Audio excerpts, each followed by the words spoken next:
Good morning and welcome to the Eclectic Radical. As always, I'm Chris Richards, the Eclectic Radical, and we have guests again today. We've got Jabari from JabariVoc Media and his co-host on Connect Hub, on Roku TV, on Unsavory Politique, Al Suarez. How are you guys doing? Good. Very well. I'm glad to hear it.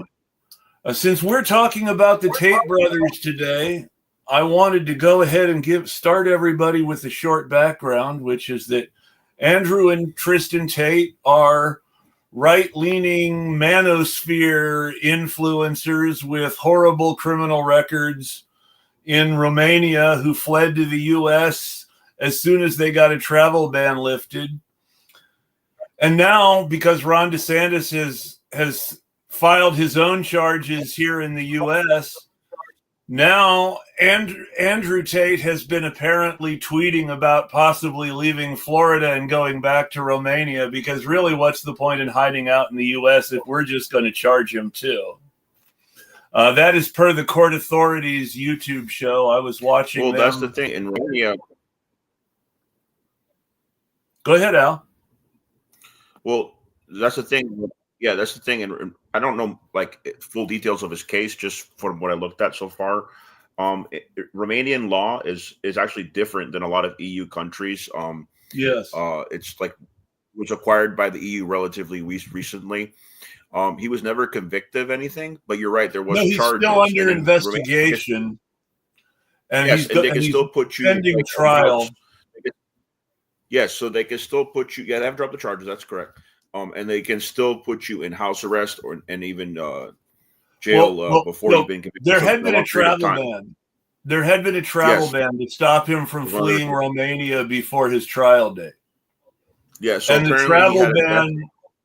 travel ban was lifted with the assistance of President Trump. Well, I was about to tell you. Apparently, his father's from the United States. He holds an American passport, and apparently his grandmother, I believe his father's mother, passed away. Yes, and I believe his father's a Florida resident. He flew into Fort Lauderdale, so it was for the funeral. Yes, but I'm not surprised him being a Trump ally if the Trump administration, pressured the Romanian government in some way to release them. Yeah. They were supposedly Trump had personally intervened with the Romanian ambassador or something like that, and helped smooth the way for the travel ban being lifted. But I think it's funny. I mean, you wanted to talk specifically about Ron DeSantis not necessarily being on the same page as Trump, and I think the filing of charges in Florida really shows that. Well, I don't think they've made any charges yet in Florida against. They haven't filed the charges. They've opened an investigation with the intent of filing charges. At least they're saying they're opening an investigation. I don't know if they're serious about that. With DeSantis, he has half truths a lot of times. The Attorney General has now said they're opening an investigation, so it's now not just DeSantis talking anymore. Yes, but that's his talking as well.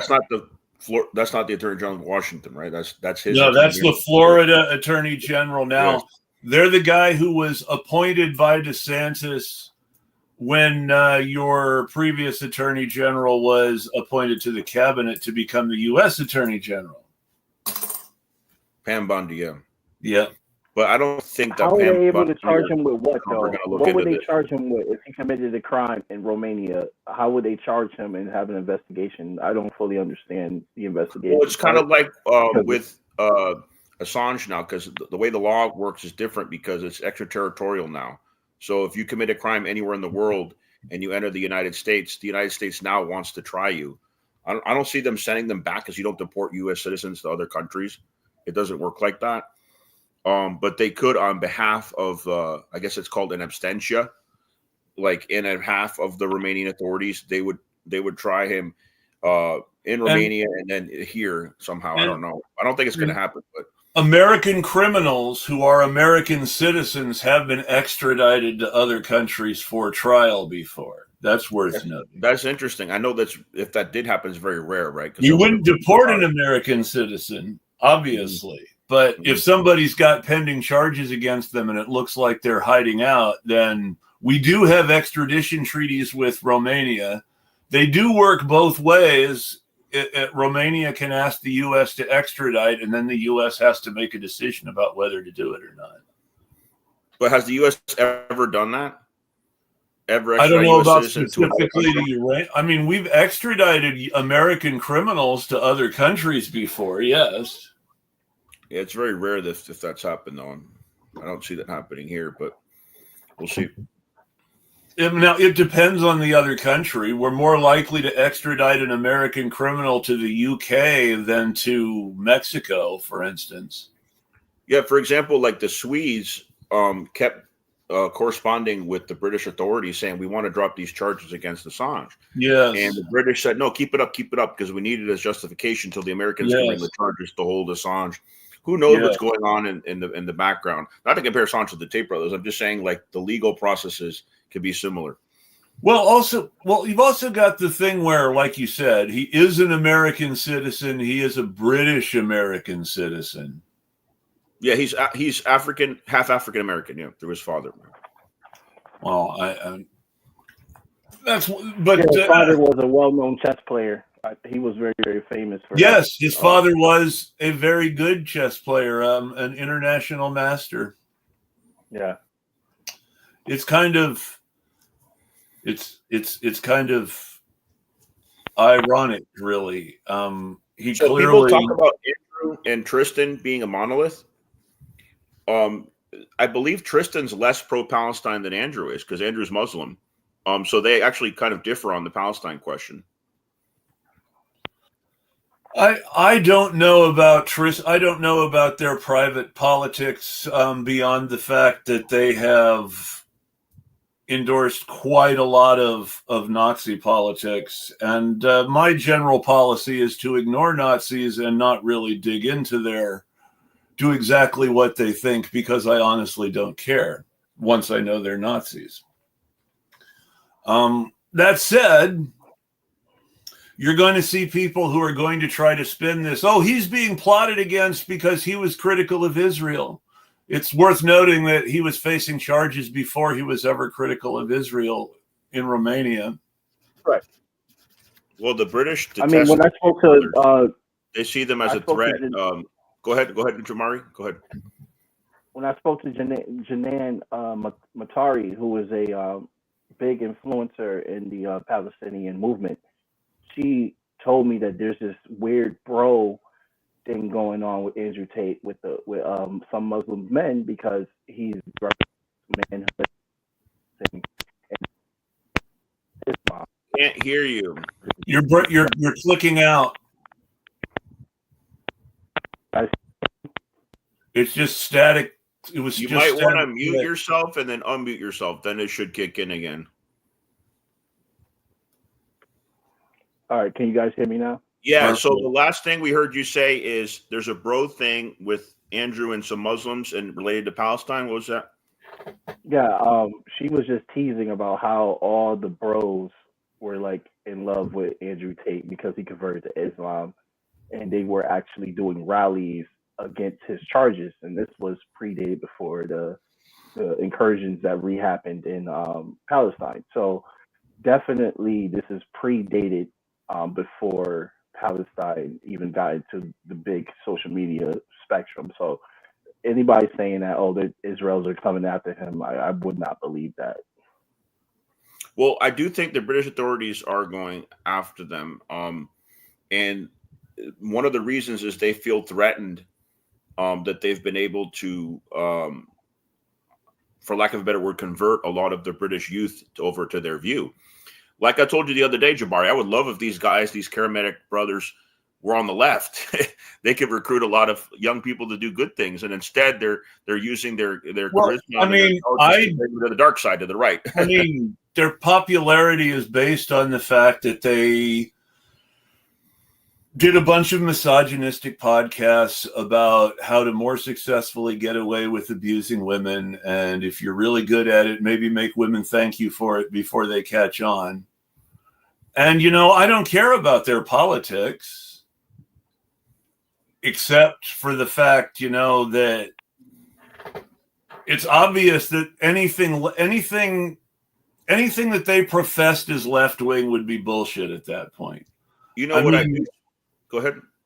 You don't essentially do a show about how to get away with rape if you have any sort of genuine humanist politics at all. Are you referring to the classes that he had? I'm referring to the Tate brothers and their whole kind of fame in the first place. Yeah, I want to bring in they had a class. I want to bring in Zelensky into this because I believe Zelensky's so unpopular in his country. People think I was joking, but I was serious. He's so unpopular now that I wouldn't be surprised if he ends up in exile in Florida too. Yeah, I think all these Florida is just a safe haven for a lot of dictators, especially Latin American dictators. I mean, Bolsonaro was one of their recent citizens, newly citizens, when he is now being prosecuted. They had taken a lot of dictators. Well, Bolsonaro was for a short time in Orlando. Bibi Netanyahu's son is in Florida. Yes, Netanyahu's son is in Sunny Isles in North Miami. Yeah, big Jewish community. Also, one in Netanyahu is going to be living here in New Haven and is going to be working at Yale to talk about anti-Semitic things. So here in New Haven, we are looking forward to Netanyahu, one of his sons, to come here so we can one of his sons, take his car, make him uncomfortable. One of his nephews was killed in Gaza like a year ago. He was a sniper. But yeah, but of course his own son didn't go into Gaza. His son was safe in Miami. Well, and Netanyahu's father taught history with a very specific emphasis on Jewish history at Dropsy College in the Philadelphia suburbs for many, many, many years. And there's a whole subculture of upper middle class, reformed, reformed Jews in the Philadelphia suburbs who all either their parents went to college and took classes from Netanyahu's father, or their grandparents now in this case. I'm old now. Or they or their parents went to Hebrew schools where the teachers took history from Netanyahu's father. Jake Tapper went to one of these Hebrew schools.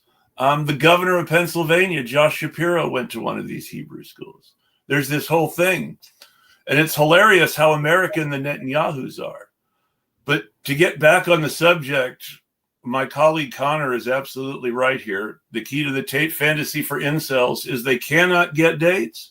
And these guys tell them it's not because they're schmucks, but because they haven't abused women correctly. And that's really what their whole popularity comes down to. And it's why you can't have someone like the Tates on the left, because they can't openly admit to that shit on the left. Yeah. I mean,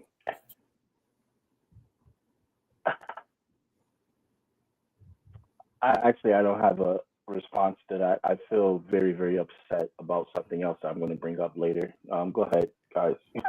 Go ahead and no. If you've got something you want to bring up, go ahead and bring that up now, even if it's off topic. So the whole fresh. So for people listening, to your audience, there's a genocide that just is happening right now that is being totally ignored by people on Palestine side as well too. And I have to call this out because as a pseudo journalist, I would never give the title of pure journalism because I did not go to school for it, even though I'm currently in school for it right now. I would say pseudo. I do not. What's your major? Is it communications? Modern journalism. It's a course. It's not a major. Yeah. I studied communications. I do not like hypocrisy, and the reason why I got into media is because I want to help carry the conversation of the voices of the oppressed. I don't like mute and unmute again. You're starting to click. Yeah, mute and unmute. Sorry about that. The Alawite Christian community. Can you hear me now? Yes, you're talking about Syria. Go ahead. Yes, the Alawite Christian community is being slaughtered right now. And people are ignoring this because there are supporters in Syria that support the new regime, which is a former Al Qaeda regime, which attacked us in 9/11. And they are slaughtering them. I see videos 24/7. I just looked at some videos right now of dead children, right now on Telegram. And people are ignoring this. So I need people that are supporting Palestine that has been radicalized by Palestine to not allow U.S. propaganda to make you look more immoral, because you're looking immoral to me right now. You can't support one thing and then not. The Christian community, yes, is a small community in Syria, but to overlook what's happening to them because you're happy that Assad is gone, and you want to carry the narrative that Assad petitioners are still trying to fight.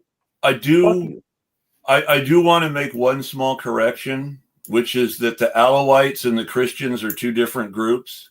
The Alawites are a Shiite Muslim group that the Assad family actually belongs to. And the Christians are a protected minority in Syria. They aren't part of the power sharing agreement under the Assad regime the way the Alawites were. Which it's worth noting that under the Assad regime and the power sharing agreement between the various sects in Syria, the Alawites specifically got the military as their territory. And there were a lot of Alawites in high positions of authority in the military for many, many years. But the Syrian Arab army is mostly, and that's the army that was Assad's Shia. But yeah, you have a point. Like the Alawites are Shia. Alawites. The Alawites are one of the there are 5 different major subgroups of Shiites and a few more minor ones. The Alawites are like number 4 or 5 down the list. The majority of the Syrian population, just like the majority of this, what was the Syrian Arab army, are Sunni. But it's like Assad's like, so what? His wife's Sunni, his children are half Sunni. Yes. Like, so there's a power sharing agreement from the West. Well, in the old power sharing agreement, the Christian community in Syria were protected, and now they're under attack. It's worth noting that guess what? They prefer to attack other citizens than the Israelis who are encroaching into southern Syria right now. Well, that's how much of a sellout they are. It's worth noting that the Israeli government has always been part of the sort of underground support to ISIS along with the U.S. government, and that ISIS has never attacked Israeli targets ever in its entire history. They've gone over to Golan to be treated by Israeli doctors and worked with the Israelis. Other than that, they haven't, not only have they not attacked them, they've worked with them. Yeah, no. And that's why I wanted to bring that up, because I am in contact with quite a few Syrian friends who live in Syria. And I'm afraid to talk to 2 of them because they are literally not caring of what's happening to this small community. Nobody's talking about how the Palestinian Authority are beating up protesters on behalf of Israel in the West Bank and letting the Israelis come and encroach on the territory. Yeah, the Palestinian Authority are just as sellouts as the terrorists that took over in Syria. And they're doing this while the Israelis are still murdering people in the West Bank. Yes. So the Israelis are murdering people, and the Palestinian cops are beating up protesters who are protesting the Israelis murdering people in the West Bank, where the Palestinian Authority cops are supposed to be fucking protecting them. That's right. The accusation is, you're Hamas. So anybody that questions what Israel's doing to their society, according to the Palestinian Authority, they're an enemy, they're Hamas. And they're doing exactly what Israel's doing. Like Israel says that all the Gazans are Hamas. Like they use the same rhetoric that the Zionists do, the Palestinian Authority, the Fatah. Yep. And also Al-Jilani is literally killing Syrians right now while also letting Israel do whatever the hell they want in Syria. And the and Americans. The Americans everybody still that is have the supporting oil Al-Jilani, in Syria that they're I taking. just want people to know, like, if you're supporting Al-Jilani just because you don't like Assad, you are literally still on the wrong side of history. And I don't care if any of my friends see this. You don't sit here and call everybody Assadist, whatever the hell you want to call them, just to overlook their genocide. What's happening to these kids, that you are also complicit as well too. You went through hell. I understand that. You was oppressed as well too. I get that. But you don't sit here and overlook somebody else's oppression just because you don't like the person regime and he was an Alawite. You don't like that? Okay, that's fine. But that doesn't mean these civilians deserve this type of bloodshed that's happening. Let me make another prediction, because I was talking about Zelensky in Florida. The Russians, when they leave Ukraine, when the deals reach, where do you think they're going to go? They're going to go to Syria. I wouldn't be surprised if in a few months Assad returns. So I'm not that pessimistic. We'll see what happens. Wait, hold up. Are you assuming? Wait, okay. I would love to hear this narrative, because this is actually a narrative I haven't heard. There's a Russian base in Syria right now that's still operational, and they're taking in refugees. When the Russians leave Ukraine, yes, I wouldn't be surprised if they. So I'm going to stop you a moment here, because this is at odds with most of what I have heard. Is that Russian base really still active? Where is this sourced from? Well, I saw footage of them taking in refugees. The Russians are taking in refugees. Where is this source? They have control right now. What's the source? I believe it was RT. I got to look it up again, but I saw the footage of taking in. My understanding. Yep. My understanding is that the whole reason that the Assad government collapsed so fast is because the Russians made a deal with the Biden administration, since Biden knew Trump was coming in anyway, to make some sort of brokered deal that ultimately favored Russia in Ukraine if Russia pulled out of Syria and let Assad go down. Well, the thing is, the Russians were so preoccupied with dealing with the Ukraine situation that they, kind of withdrew from Syria and then gave refuge to Assad and his family. Once this Ukraine situation is dealt with and a deal is reached and they have a secure border, I wouldn't be surprised if they re-engage in Syria. I don't see that happening. I see them unless something major happens. If they have a chance to make a deal on the Ukrainian border that gets them that turns the G7 into the G8 again with Russia as a member, then they won't care about Syria anymore. That's my prediction. Well, now, remember, before the conflict, they were Syrian, even during the Soviet times, they were Syrian allies. If they can't get a deal that gets them back into G8, then they might care. If they think it'll help them get more pressure to get back into the G8. But I think the whole point is they care more about their sphere of influence on their eastern border and getting back into the G8 than they care about a base in Syria. Yeah, the only thing that the base has done that I know of is taking in refugees. They haven't had any offensive actions. What's that, Jabari? I saw Jackson Hinkle post on this as well, too. I don't know. From what my understanding is that Al-Jilani said that he wants to have 2 bases, from what I read last, that are still going to be active for Russia. This kind of base deal that's happening. I will look back. One of them's on the coast. It's Latakia or something. That name of that town. There's a Russian base there. Yeah.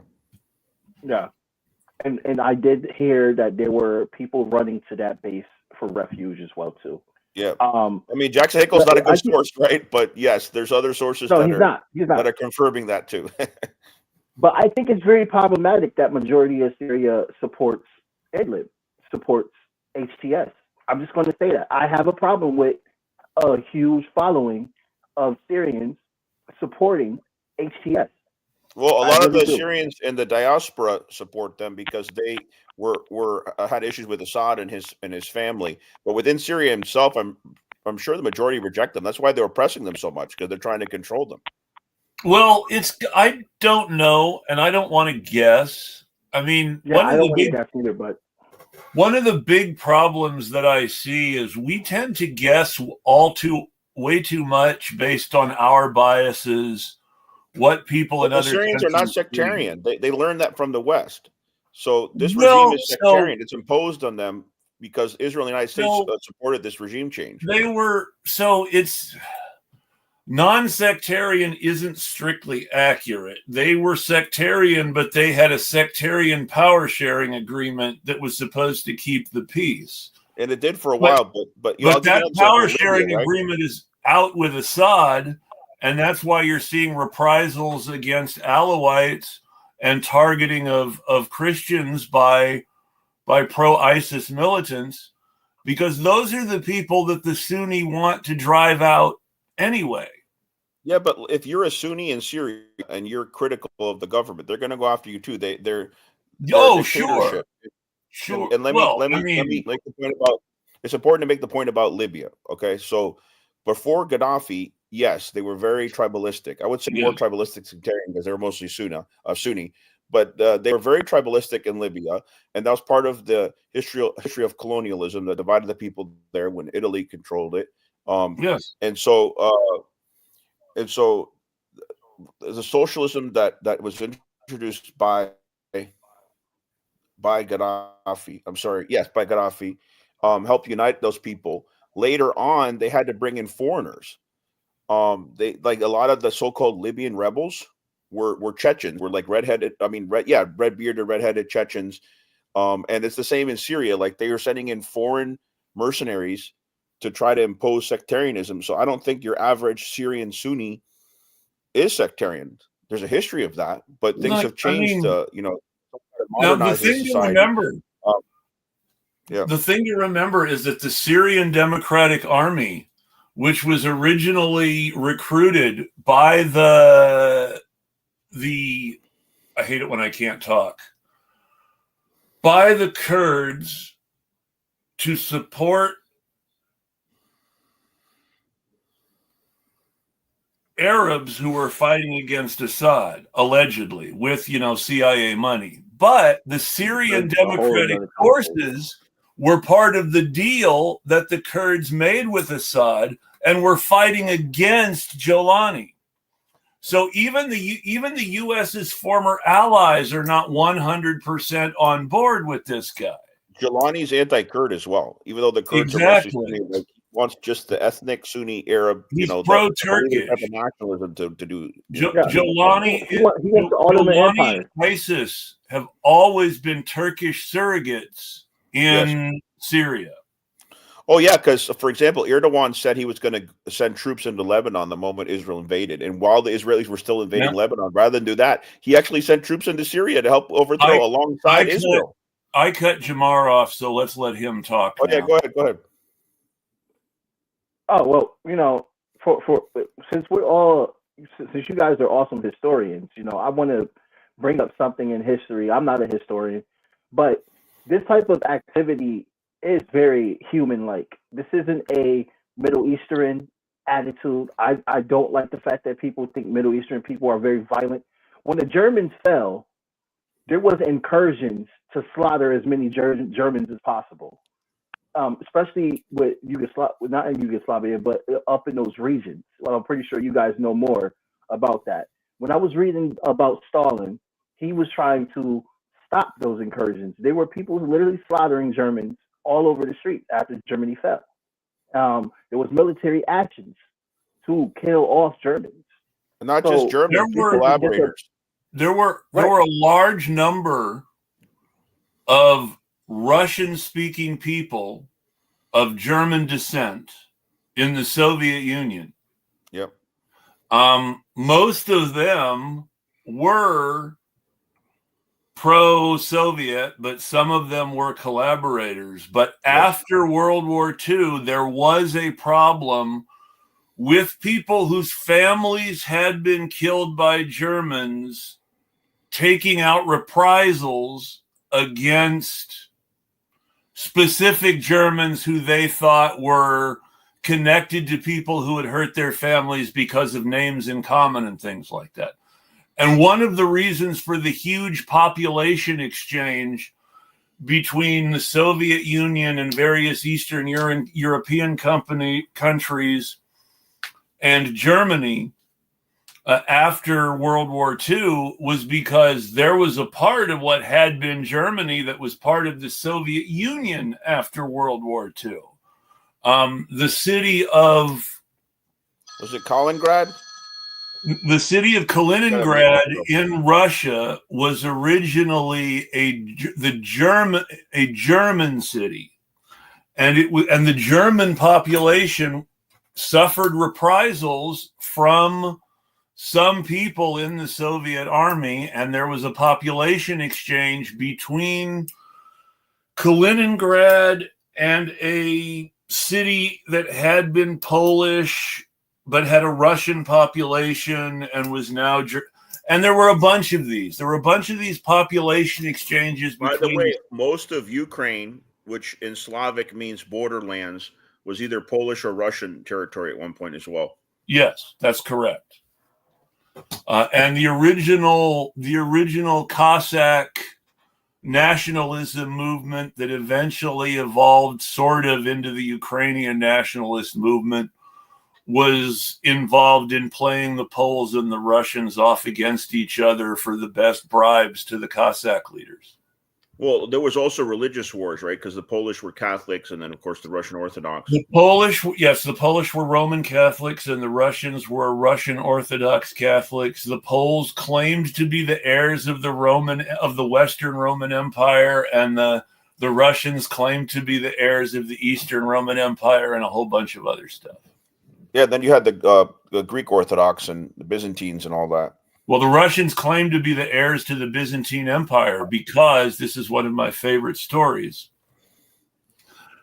The Kievan Rus, who were the ruling family of Ukraine, who eventually became the ruling family of Russia and became the first czars, invaded the Byzantine Empire at one point. And as part of the peace treaty, the Prince of Kiev married the daughter of the Byzantine Empire. And so when the Byzantine Empire fell, the Prince of Kiev at the time said, now I'm the Roman Emperor. Through marriage, yeah. And that's where Tsar comes from, because it means Caesar. Yes, so did Kaiser, and the Kaiser in Germany. That's where Kaiser comes from in Germany because of Charlemagne. Who was French, no? No, the Franks were German. That's the whole fun part of the barbarian invasions in the They were Germanic, weren't they? They were Germanic, like the Gauls. So the Gauls were Celts. And Celts and Germans are not the same, even though they're both blondes. Well, the Rhine River divides them, man. So this is where originally Gaul was populated by 4 different groups of related tribes, related by marriage and things like that. Originally, 2 or 3 of them were Celtic, and 1 of them was more Germanic, but they were all related. One of the Germanic tribes is called Alemanni, and in Spanish, the word for Germany is Alemania. So it sounds very similar. And then you have the Alemanni. The Alemanni and the Saxons are 2 of the big were 2 of the major barbarian, and the Franks. They were the third one. They were all Saxony, in Germany, and the Saxons later invaded England. But yeah, those were all Germanics. Yes. I'm trying to think, what was the other tribe besides the Visigoths? I don't know. There was a lot of Germanic. Well, there were lots of German tribes. I mean, I can't remember them all without doing another show on this. We're talking about the large ones, right? Because there were smaller tribes. But anyway, the Franks were from what's now Western Germany on the eastern side of the Rhine. And also the Vandals, by the way. That was the other tribe.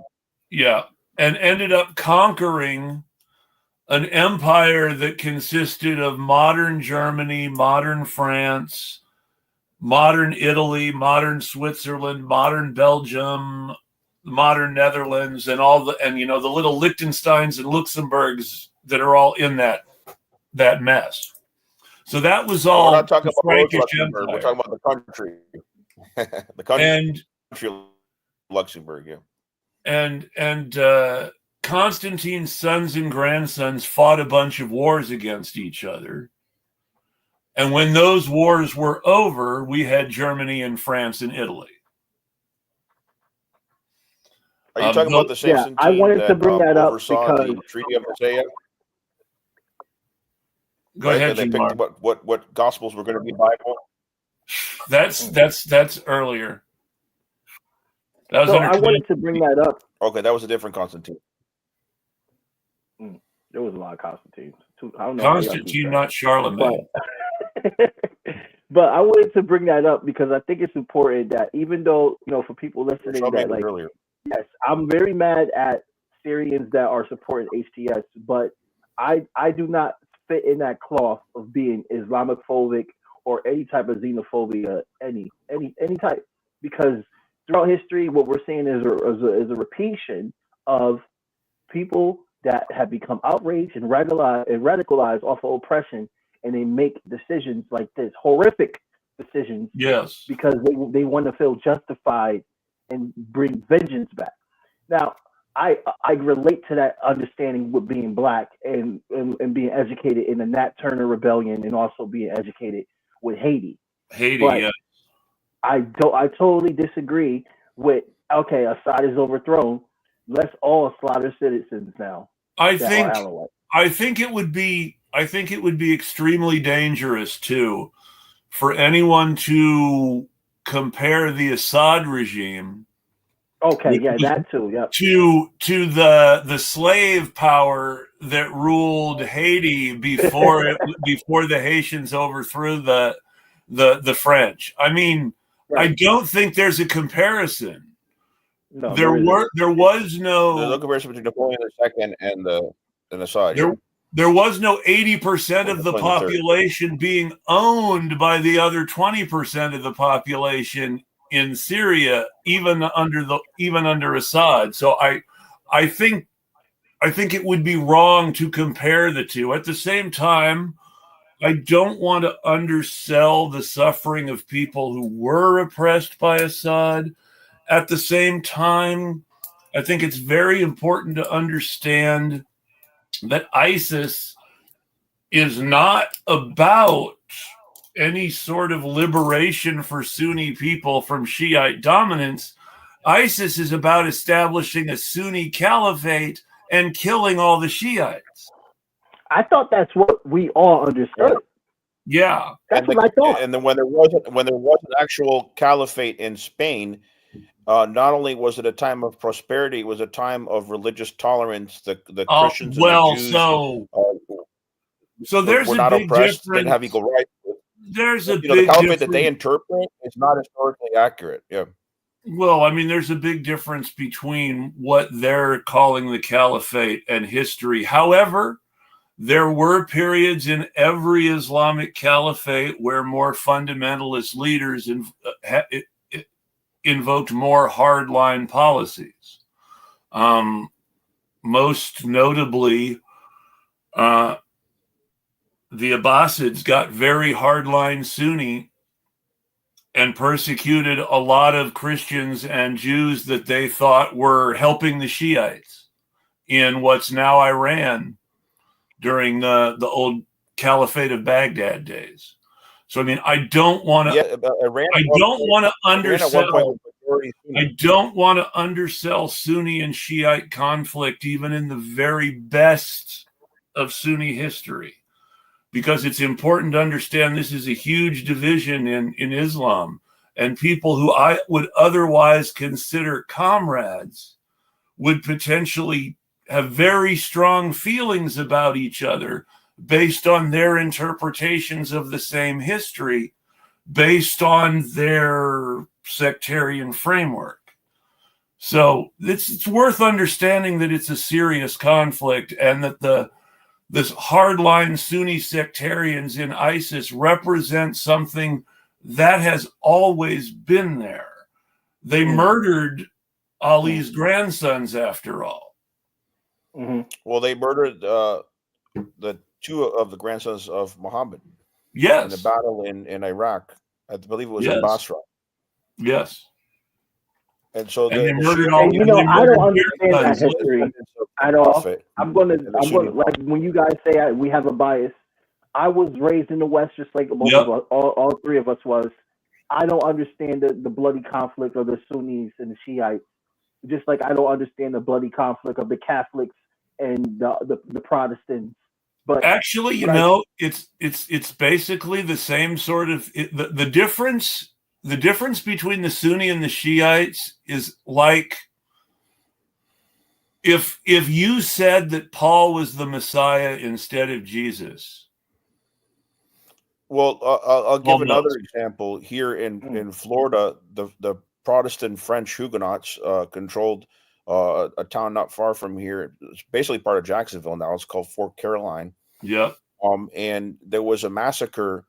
The Spanish came up from St. Augustine. It's about 3 minutes drive from Jacksonville. And the Spanish came up on their horses and massacred the French Huguenots. And they put a sign up. It said, "Not for being French, for being Protestant." Yes. And then the survivors regrouped, got other French comrades together. They went down to Matanzas, which means the massacre, south of St. Augustine, and they did a retaliatory act. And when they did the ambush of the Spaniards that night, they put up a sign that said, "Not for being Spaniards, for being Catholic." So these interreligious wars, new to the West, right? I mean, it crossed the Atlantic. Not new to the West at all. No. Not new at all. So because I want to make sure that I'm being balanced in my understanding of what's going on, because I just sit here and just say anything I want, and people will interpret it as, "Oh, he just Islamophobic." You want to talk about ethnic conflict. The English killed the Irish for being a different race, even though they were both white, long before any Englishman or Irishman really spent any serious time in Africa. Right. The Irish were the first colonized. Not the very first, but they were the English colonized. Well, they were before they colonized anybody. For being Catholic as well. Yep. Because the British turned Protestant and then went on the Irish. But it's worth noting that the great Irish Republican hero, Wolfe Tone, was a Protestant. Mm-hmm. I did not know that. That's interesting. Wolfe Tone was a Protestant. There were Protestants in every Irish nationalist independence movement. The reason that Northern Ireland has such a big loyalist movement is not because they're Protestant, but because they are Scottish settlers who were settled in Northern Ireland to displace, control, and police the Irish natives. That's right. Even though the Scottish are also Celtic, the Scottish are primarily Protestant. Well, now there's the whole joke about it. The Scottish are originally Irish. The original people of Scotland were called the Picts, and the Scots were people who invaded Scotland from Ireland. And there used to be a kingdom in western Scotland called Dalriada, which was a kingdom in Scotland ruled by Irish kings. And they eventually conquered the rest of Scotland and then intermarried with Saxons and Normans and a bunch of other people. Well, they brought the Gaelic language. That's why Welsh Gaelic is so different from Scottish or Irish Gaelic, because the Irish brought the Gaelic language to Scotland. Welsh is not Gaelic, don't they call it? No, Welsh and Cornish and Breton are Cymric. Irish and Scots Gaelic are Gaelic. Interesting. This is why I like coming. But the reason why they're so similar, they can understand each other. They're actually native language. The Scots and the Irish can understand each other because it was originally the same language. Yes. Yes. I did not know any of this. I just learned shit. Now, guys, this is actually, let's let Jabari go first, and then I'll come back to this. But yeah, Jamarr, thanks. Thank you so much for me. You're clicking again. Yeah, mute and unmute. There you go. Thank you so much for me. This was a really good show, and I learned a lot. Tell them who we're going to interview next on our show. Jamarr, tell them who we're going to interview next on our show. Drop your plug. I don't know who we're interviewing next on our show, Alex. Oh, he didn't confirm yet. We're talking with no, John he didn't confirm yet. I got you. John Kiriakou, a great whistleblower. He should be our next guest. We're in that sounds good. Real soon. And you can watch them, folks, only on Connect Hub on Roku TV. The show is Unsavory Politique. Yes. I can continue talking with you, Chris, because Jamar's got to leave a little early today. Of course. Yeah. All right. Have a good day, gentlemen. Have a great day, Jamarr. Peace. Now I'm going to bring this one up because this is really good. The British even used the term Ulster from Northern Ireland to refer to what they wanted to set up. Now this is important because Ulster is cultural appropriation. Ulster was an Irish kingdom before the Norman invasion. And Ulster stayed Irish until after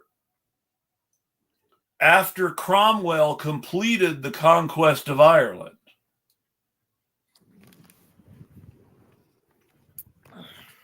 So it's kind of funny. Information on Cromwell, so they get a context.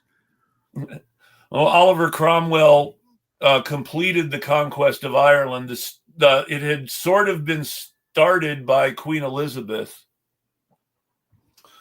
Queen Elizabeth won a major victory, and a bunch of the Irish earls left, and they were able to establish what they called the first plantation. But then a bunch of the settlers from the first plantation basically went native and became Irish. So that by the time Cromwell got there, they were all Catholics like the original Irish. And they called themselves the Old English. But Cromwell's people said the Old English were more Irish than the Irish. It's also interesting how the British became Protestant. It was, I don't remember which King Henry, but there was Henry VIII wanted a divorce.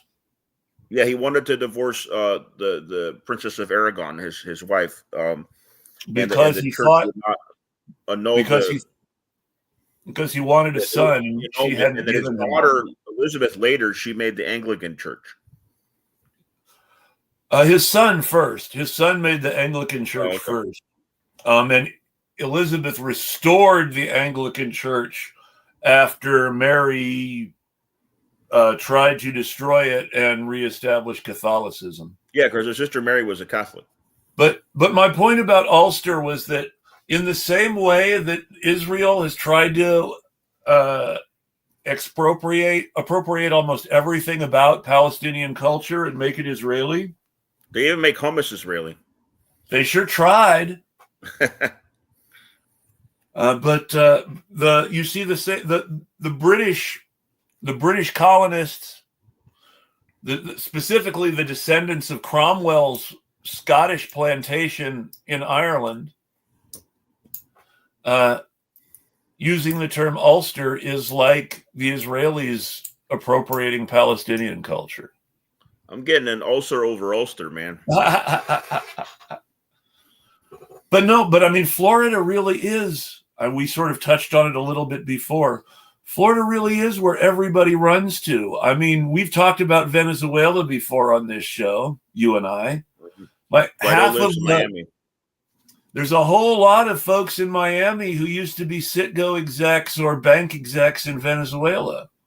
One of the teenagers who was murdered at Marjorie Stoneman Douglas High School was the daughter of a bank exec who fled Venezuela to get away from Maduro after the banking scandal. Yep. And her father had originally been coming on to talk about gun control, because obviously that makes sense. And then they decided to bring him on to trash Maduro too, to get that extra sympathy bit out of it. And in Venezuela, they have People's Militia. They're actually the one that captured. Remember when they captured the American mercenaries on the Colombian border, on the Venezuelan side? Those were the fishermen militia that got them before the regular troops came, because the Americans thought they were going to come in as liberators, and the Venezuelans were going to receive them, and they ended up getting captured and figured out it was actually a democratic society. How is it that the badass American how depressing is it that the badass American mercenaries who think they're all that get captured by fishermen? I mean, you got to laugh at that. Well, they were armed fishermen, but yes.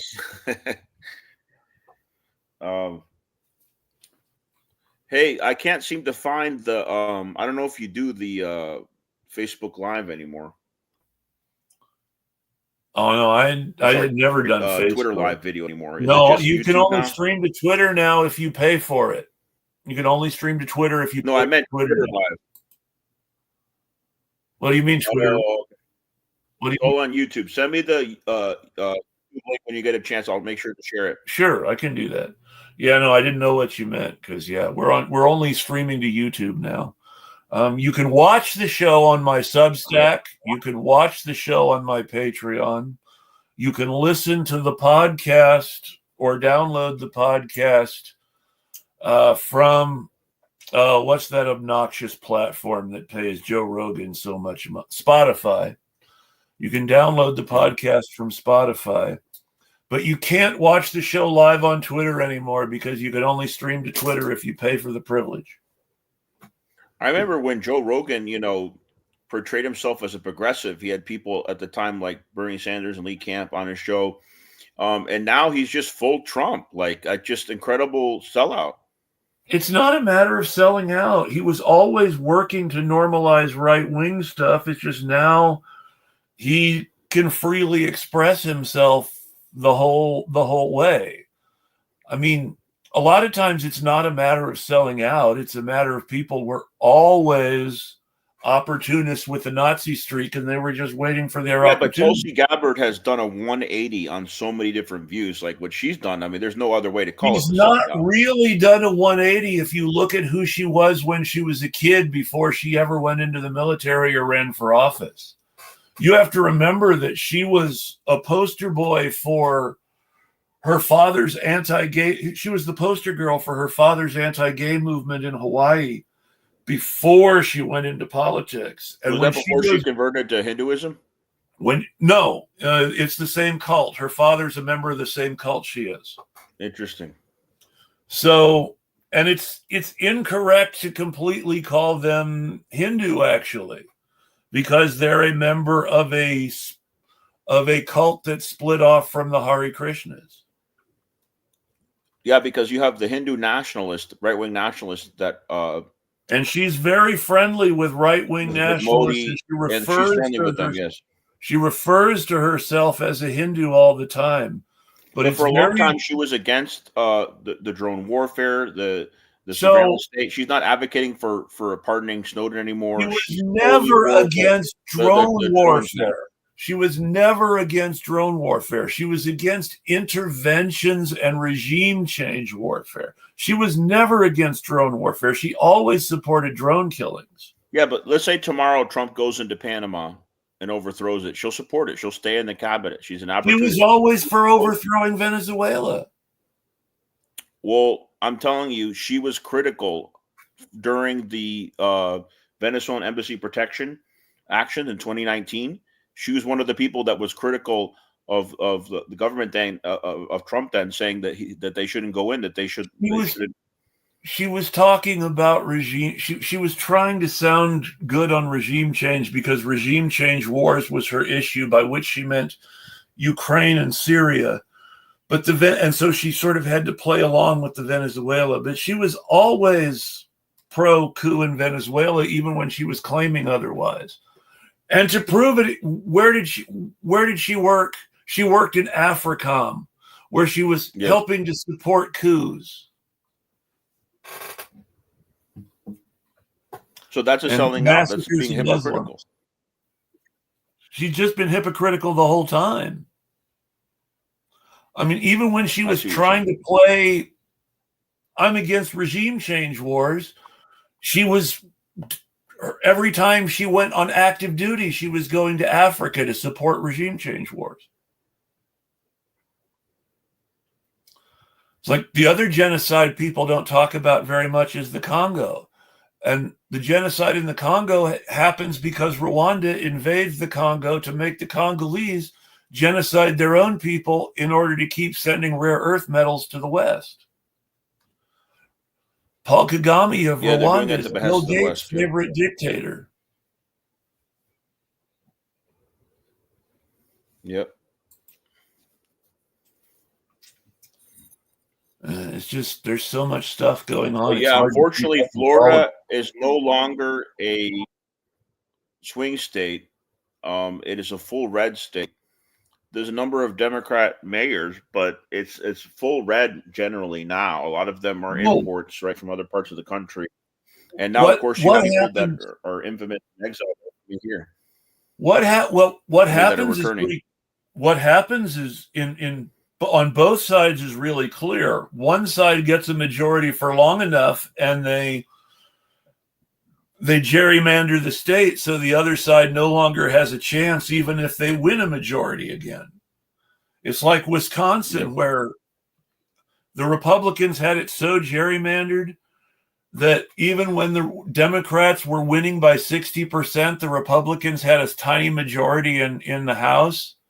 And for the Democrats to finally take over the state again, they had to win like 80% of the vote. But then if you go the other way around, you look at New York, and New York is gerrymandered in such a way that they're always going to have a Democratic Party congressional majority and a Democratic Party legislative majority. And they actually had to have a governor. The governor actually has to collaborate with Republicans for Republicans to be able to make policy in New York. That's the world we live in now. New York is so gerrymandered that governors who sympathize with Republicans have to cooperate with Republicans because the Democrats have an unbeatable majority. It's hilarious. And we lost Alex. I hope he's coming back. I don't know. We'll see. In the meantime, I hope you folks have been enjoying. I'm sorry we've gotten a little bit off topic again. But as I said, Bolsonaro's in Florida. Bibi Netanyahu's son is in Florida. The Tates are in Florida for now and may be leaving if the investigation against them really heats up. And as somebody else said, Zelensky and Jelani may be sharing a place in Florida if things keep going the way they're going. Give it a few more minutes to see if Alex comes back.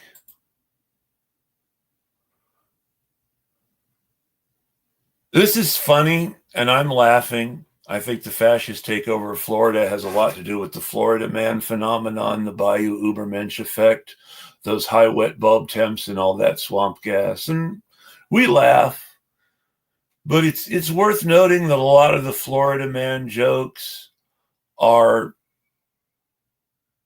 classist jokes about people who are committing crimes because they're in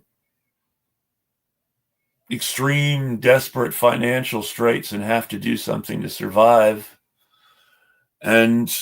or to try to hold on to their petty bourgeois class status that they're scared of losing. And they turn to crime because it's the only way to support themselves at any sort of livable level anymore. I think it's worth noting as Republicans turn more to child labor that in Victorian London, adults were either unemployed or criminals, and children did all the real work in factories and and even in trade shops as apprentices. And parents supported themselves by sending their children out to work to earn money for the family, or by committing crimes to support their family. And if they committed crimes, their children usually helped. If they were able to start a business, their children worked in the business.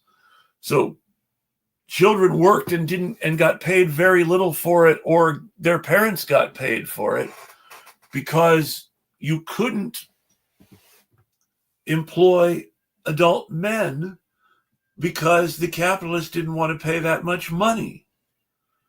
And we're getting pushed back that way as more Republican states legalize child labor and more Democratic states feel pressured to do Republican things because, oh, the Republicans got the working class vote.